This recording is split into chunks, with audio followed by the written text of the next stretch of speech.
안녕하세요. 손가락 복음 선교회 지휘자 강사입니다. 오신 것을 진심으로 환영하며 해피 바이블을 통하여 신천지 오류 말씀을 풀어보는 시간을 갖도록 하겠습니다. 자, 오늘 증거드린 말씀의 제목은요. 신천지가 말하는 증거장막 성전은 만국이 와서 경배할 곳인가? 라는 제목으로 말씀을 나누어 보도록 하겠습니다. 증거장막 성전이 열리면 7재앙을 가진 7천사가 출현한다고 했습니다. 계시록 15장 5절에서 6절을 보시면 또 2일 후에 내가 보니 하늘의 증거장막의 성전이 열리며 하늘의 증거장막의 성전이 열리며 7재앙을 가진 7천사가 7재앙을 가진 7천사가 성전으로부터 나와 맑고 빛난 세마포옷을 입고 가슴에 금띠를 띠고라고 기록되어 있습니다. 하늘의 증거장막의 성전이 열리면 7재앙을 가진 7천사가 출현한다는 것을 계시록 15장 5절에서 6절 말씀을 보면 나옵니다. 여기서 보시면 맑고 빛난 세마포옷을 입고 가슴에 금띠를 띠고 나오니까 이 7재앙을 가진 천사가 아닌가 착각할 수가 있는데요.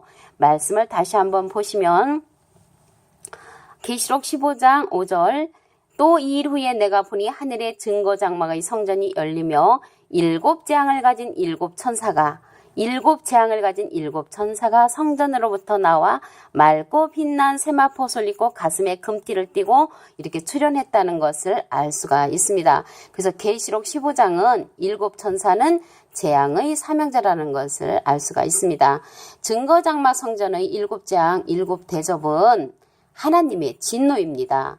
우리 계시록 15장 1절을 보시면 또 하늘에 크고 이상한 다른 이적을 보며 7천사가 7재앙을 가졌으니 7천사가 7재앙을 가졌으니 곧 마지막 재앙이라 하나님의 진노가 이것으로 마치리로다 라고 기록되어 있습니다. 그래서 여기 7천사의 7재앙은 하나님의 진노라는 것을 알 수가 있습니다. 계시록 15장 7절에도 보시면 내 생물 중에 하나가 세세에 계신 하나님의 진노를 가득히 담은 금대접 7을 그 천사에게 주니라고 기록되어 있습니다. 그래서 내 생물 중에 하나가 세세에 계신 하나님의 진노를 가득히 담은 금대접 7 하나님의 진노를 가득히 담은 금대접 7이라고 했습니다. 그래서 이 하나님의 진노라는 것을 알 수가 있고요. 또 한 기절을 더 보시면 계시록 16장 1절을 보시면 또 내가 들으니 성전에서 큰 음성이 나서 7천사에게 말하되 너희는 가서 하나님의 진노에 7대접을 땅에 쏟으라 라고 기록되어 있습니다. 그래서 7재앙 7대접은 하나님의 진노라는 것을 말씀을 통하여 알 수가 있습니다. 그런데 신천지가 말하는 증거장막 성전은 만국이 와서 경배할 곳이라고 했는데 여기에서 보시니까 하나님의 진노의 7재앙의 역사가 있는 곳이 증거장막 성전이라는 것을 알 수가 있습니다. 7재앙을 가진 그 7천사에게 누가 무엇을 주는가 한번 보겠습니다. 계시록 15장 7절을 보시면 내 생물 중에 하나가 세세에 계신 하나님의 진노를 가득히 담은 금대접 7을 그 천사에게 주니라고 기록되어 있습니다. 금대접 7을 준다니까 하나님의 진노가 아닌 걸로 착각을 할 수가 있는데요. 다시 한번 보시겠습니다. 계시록 15장 7절 내 생물 중에 하나가 여기 내 생물은요. 계시록 4장 6절에 보시면 보좌 가운데와 보좌 주위에 있는 그 사명자가 내 생물입니다. 내 생물 중에 하나가 세세에 계신 하나님의 진노를 가득히 담은 금대접 7을 그 천사에게 주니라고 기록되어 있습니다. 그래서 누가 주냐면 내 생물 중에 하나가 금대접 7을 그 천사들에게 준다는 것을 알 수가 있습니다.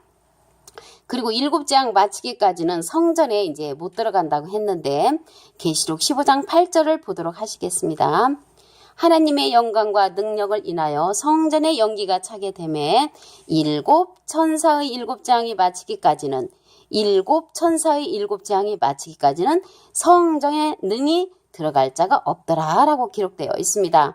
그래서 하나님의 영광과 능력을 인하여 성전에 연기가 찬다고 했는데요. 여기 연기는 그 무저갱 열쇠를 받은 그 사명자가 연기가 차는 그 역사가 있는데 여기 7장 마치는 거기에서도 보면 연기가 차는 역사라는 것을 알 수가 있습니다. 그래서 7장의 마치기까지는 성전에 능히 들어갈 자가 없다고 했는데 그러면 증거장막 성전에 지금 들어간 자들은 그것은 무엇이겠습니까? 장막 성전에서 7장을 가지고 나온 7천사도 없었고요. 네 생물 중에 하나가 7천사에게 7대접을 주었는데 네 생물도 없었습니다. 7대접도 물론 없었고요. 7대접을 쏟은 자도 없었습니다. 그러면 이러한 능이 이제 그 안에 성전에 들어간 자들을 그러면은 자기의 믿음의 분량대로 본인이 알아서 해야 되겠습니다. 그래서 하나님의 진노의 7대접을 갖다가 쏟으라고 했는데 계시록 16장 1절을 보시면 또 내가 들으니 성전에서 큰 음성이 나서 7천사에게 말하되 너희는 가서 하나님의 진노의 7대접을 땅에 쏟으라라고 계시록 16장 1절에 기록되어 있습니다. 그래서 첫째 대접을 갖다가 땅에 쏟으니까 어떻게 되냐면 악종의 심판, 이게 종기가 아주 심한 거죠. 악종이라는 것이죠. 그러한 심판이 계시록 16장 2절에 있습니다. 둘째 대접, 둘째 천사가 둘째 대접을 갖다가 어디다 쏟았냐면 바다에다 쏟았습니다. 그게 바다에다 쏟으니까 어떻게 되겠습니까? 생물들이 다 죽었다는 그러한 역사가 계시록 16장 3절에 있습니다.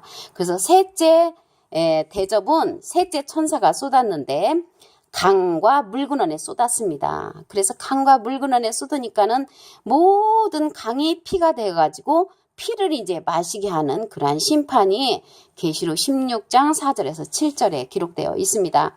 넷째 천사는 그 넷째 대접을 갖다가 해에다가 쏟았습니다. 해에다 쏟으니까 불타 죽는 역사가 일어났지요.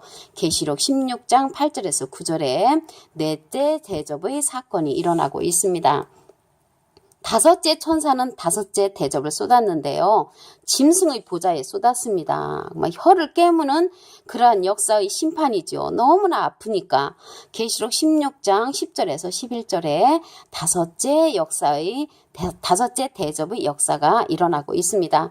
그 여섯째 천사는 여섯째 대접을 어디다 쏟았냐면 아마겟돈에 쏟았습니다. 그래서 여섯째 대접이 그 아마겟돈이라는 곳으로 용과 짐승과 거짓 선지자들이 이제 결합을 해가지고 전쟁을 일으키지요. 계시록 16장 12절에서 16절에 그러한 내용이 나옵니다. 그 일곱째 천사는 일곱째 대접을 쏟았는데 공기 가운데 쏟아버렸습니다. 그래서 공기 가운데 쏟으니까 바벨론이 세 갈래로 이제 갈라지는 역사가 있었지요. 계시록 16장 17절에서 21절에 그러한 사건이 일어나고 있습니다.